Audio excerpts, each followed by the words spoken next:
Hello all, நான் உங்கள் doctor Aarthi. Let's see what's today's on Ayurveda. நீங்கள் என்னைக்காவது யோசிச்சிருக்கீங்களா, நீங்களும் உங்கள் ஃப்ரெண்டும் வெளியே சாப்பிட போகும்போது உங்களுக்கு மட்டும் அசிடிட்டி, கேஸ்ட்ரிக் இஷ்யூஸ், ஃபுட் பாய்சனிங்னு வருது, ஆனால் உங்கள் ஃப்ரெண்டுக்கு எதுவுமே ஆகலை. அது ஏன், எதனாலன்னு யோசிச்சிருக்கீங்களா? அது எதனாலனா, நம்ம பாடியில் மெயினாக 3 தோஷங்கள் இருக்குது. வாதம், பித்தம், கஃபம்னு.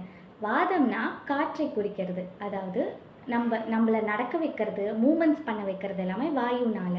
பித்தம் அப்படிங்கிறது நம்மளை அப்சார்ப்ஷன், டைஜஷன், மெட்டபாலிசமில் ஹெல்ப் பண்ணுறது. அது ஒரு டைஜஸ்டிவ் ஃபயர் மாதிரி எடுத்துக்கலாம்.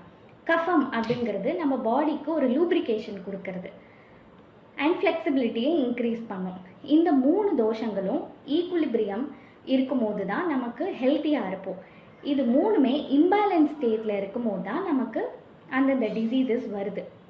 ஒருவேளை நீங்கள் ஆல்ரெடி பித்த பிரகிருத்தியாக இருக்கிற பர்சனாக இருக்கீங்க, அதாவது ஆல்ரெடி ரொம்ப ஹீட் பாடியாக இருக்கிறவங்க, இந்த மாதிரியான சாட்ஸ், ஜங்க்ஸ் வெளில சாப்பிடும்போது உங்களுக்கு அது ஈஸியாக அஃபெக்ட் ஆகி உங்களுக்கு ஃபுட் பாய்சன், அசிடிட்டி எல்லாமே வரும்.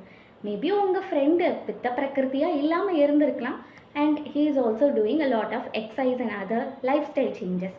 அதனால தான் நீங்கள் சீக்கிரமாக அஃபெக்ட் ஆகுறீங்க. ஸோ உங்கள் உடம்பை பார்த்துட்டு உங்கள் உடம்புக்கு ஏற்ற மாதிரியான ஃபுட்ஸ் கரெக்டாக சாப்பிடுங்க. அதை எப்படி டேக்கிள் பண்ணுறதுன்னு நம்ம அடுத்தடுத்த வீடியோஸில் பார்க்கலாம். Choose Ayurveda, live wisely.